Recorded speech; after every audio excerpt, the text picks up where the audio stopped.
La parole de Jean 14, verset 21 expliquée.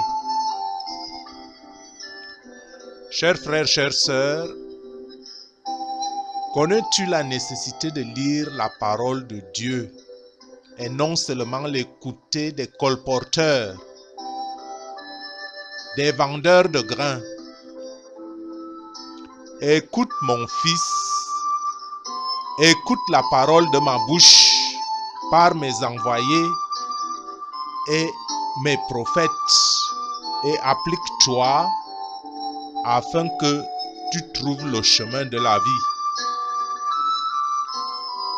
Ma chère, ma sœur, le jour vient et tout nous sera clair quand nous ne verrons plus à travers le prisme.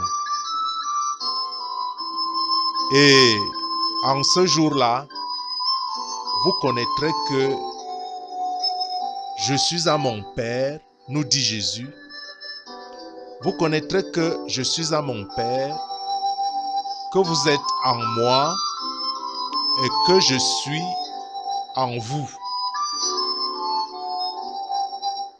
Pourquoi je dis tout ceci? Je le dis parce que la parole de Jésus en Jean 14, au verset 21, voici ce que cette parole nous dit.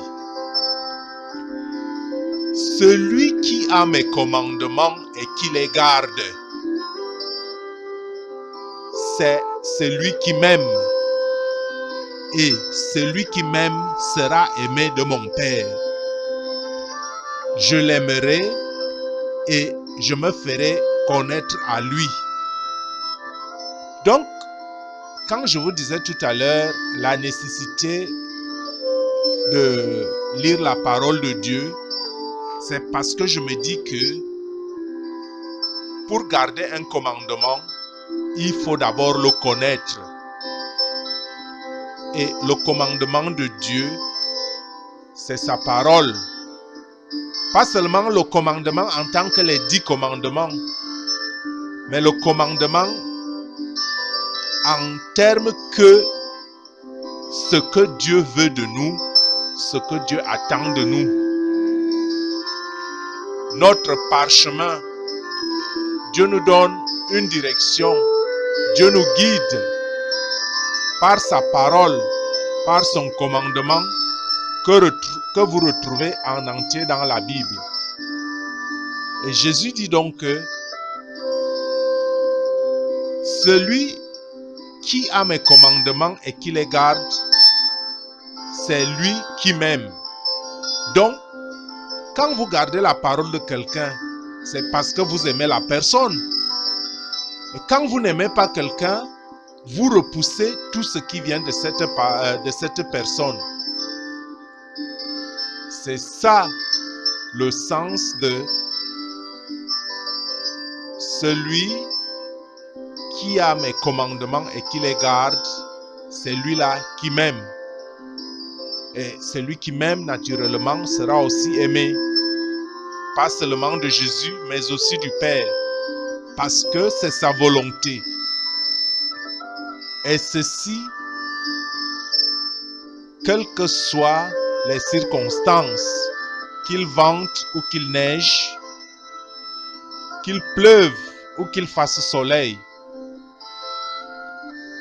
quelles que soient les conditions dans lesquelles tu te retrouves, c'est ton parchemin, c'est ta voix, c'est ta vie.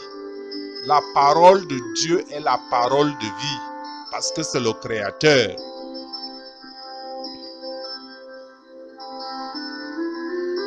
Et cette parole, telle que révélée en Jean 14, 21, ce n'est pas une parole nouvelle. Ce n'est pas une parole nouvelle parce que on la reconnaît déjà dans l'ancien temps. À l'époque de Moïse, quand Dieu a conduit le peuple d'Israël dans le désert après l'avoir sorti d'Égypte. Et cette parole, on va la lire en Deutéronome chapitre 10 du verset 12 au verset 13. Quand Dieu lui-même, parlant à Israël, disait: Maintenant Israël, que demande de toi l'Éternel ton Dieu, si ce n'est que tu craignes l'Éternel ton Dieu, afin de marcher dans toutes ses voies, d'aimer et de servir l'Éternel ton Dieu de tout ton cœur et de toute ton âme. Donc, frères et sœurs, garder les commandements, c'est d'abord chercher à connaître. C'est d'abord rechercher la parole de Dieu. C'est d'abord recueillir la parole de Dieu. C'est dévorer dans la joie et l'allégresse la parole de Dieu. C'est pourquoi le prophète Ézéchiel parle de manger le rouleau. Le rouleau qui symbolise la parole de Dieu. Fils de l'homme, nourris ton ventre et remplis tes entrailles de ce rouleau que je te donne. Donc si tu aimes Dieu, nourris-toi de la parole de Dieu. Cela fera du bien à ton âme. C'est la nourriture de l'esprit. Je répète, la parole de Dieu est la nourriture de l'esprit, tout comme le corps physique a besoin d'aliments solides pour retrouver ses forces. La parole de Dieu vous vivifie. Nourris ton esprit de la parole de Dieu afin que ton esprit vive. Et c'est pourquoi le roi David disait: mieux vaut pour moi la loi de ta bouche que 1000 objets d'or et d'argent. Parce que la parole de Dieu est une lampe à mes pieds et une lumière sur mon sentier. Car le précepte est une lampe et l'enseignement une lumière. Et les avertissements de la correction sont le chemin de la vie. C'est cette lumière qui nous guide dans la fidélité, dans les demeures saintes de notre Dieu. Recherchons la sainteté et la sanctification parce que notre Dieu est saint. Que de rechercher la sainteté et la sanctification, c'est automatique quand on lit la parole de Dieu, quand on suit le commandement de Dieu. Nous sommes déjà sur le chemin. Point n'est plus besoin de faire quoi que ce soit, parce que beaucoup s'interrogent toujours, beaucoup ont peur. Quand on parle de sainteté et de sanctification, il suffit de lire la Bible et d'essayer de l'appliquer. Même si tu tombes, relève-toi. Prie Jésus qu'il te tende la main.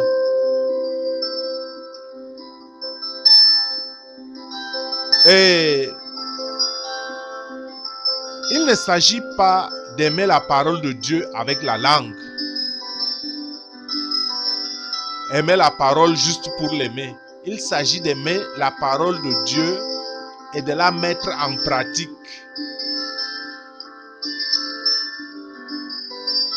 Parce que Jésus disait: heureux ceux qui écoutent la parole de Dieu et qui la gardent.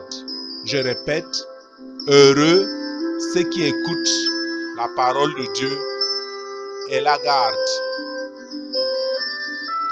Donc, frères et sœurs, n'aimons pas en parole et avec la langue, mais en action et avec vérité. C'est ce qui m'amène au psaume de David.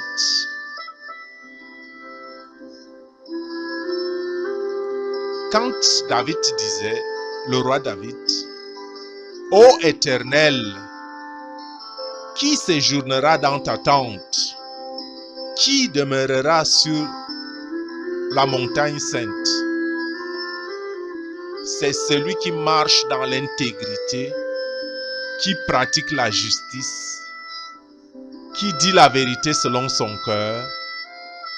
Il ne calomnie point avec sa langue, il ne fait pas de mal à son semblable et il ne jette point l'opprobre sur son prochain.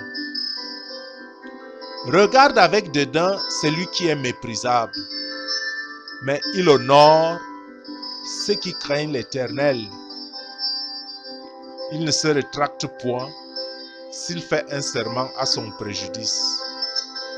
Il n'exige point d'intérêt de son argent et il n'accepte point de don contre l'innocent. Celui qui se conduit ainsi ne chancelle point.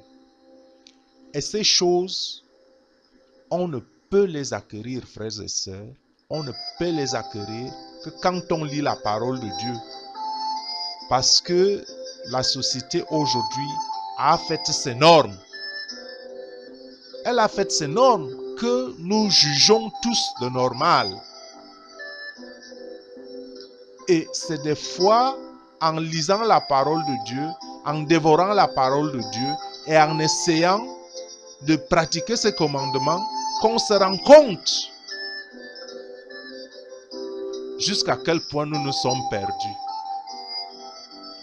Et c'est ce qui m'a amené à jeter aussi un coup d'œil au psaume 91, le psaume de David, qui dit: celui qui demeure sous l'abri du Très-Haut repose à l'ombre du Tout-Puissant. C'est-à-dire que quand vous gardez la parole de Dieu, vous vous mettez sous l'abri du Très-Haut et vous reposez sous son ombre. Je dis à l'Éternel, mon refuge et ma forteresse, mon Dieu en qui je me confie, car c'est lui qui te délivre du filet de l'oiseleur, de la peste et de ses ravages.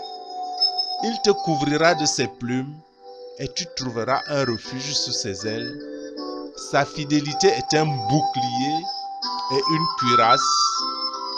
Tu ne craindras ni les terreurs de la nuit, ni la flèche qui vole de jour, ni la peste qui marche dans les ténèbres, ni la contagion qui frappe en plein midi. Que 1000 tombent à ton côté et 10 000 à ta droite, tu ne seras pas atteint. Frères et sœurs, si tu gardes le commandement de Dieu, que 1000 tombent à ton côté et 10 000 à ta droite, tu ne seras pas atteint. Je continue le psaume au verset 8. De tes yeux seulement tu regarderas et tu verras la rétribution des méchants. Car tu es mon refuge, ô Éternel. Tu fais du Très-Haut la retraite, ta retraite. Aucun malheur ne t'arrivera, aucun fléau ne n'approchera de ta tente. Car il ordonnera à ses anges de te garder dans toutes tes voies. Ils te porteront sur leurs mains, de peur que ton pied ne heurte contre une pierre. Tu marcheras sur le lion et sur la spique. Tu fouleras le lionceau et le dragon. Puisqu'il m'aime, je le délivrerai. Je le protégerai, puisqu'il connaît mon nom. Il m'invoquera et je lui répondrai. Je serai avec lui dans la détresse. Je le délivrerai et je le glorifierai. Je le rassaisierai de longs jours et je lui ferai voir mon salut, dit le Seigneur. Ça, c'est le psaume de David. Mais invraisemblable, n'est-ce pas? Quand vous regardez l'adversité, quand vous regardez l'oppression, quand vous regardez l'état de notre monde, vous vous dites, cette parole est certainement invraisemblable. Mais moi, de vous poser la question en retour, est-ce que vous suivez la parole de Dieu? Est-ce que vous examinez son commandement? Est-ce que vous en faites vôtre? Est-ce que vous dévorez la parole de Dieu avec joie et allégresse? N'est-ce pas à cause de nos péchés que nous sommes livrés à l'ennemi, n'est-ce pas à cause de nos péchés? Commence aujourd'hui, prie Dieu et tu verras comment ta vie va changer.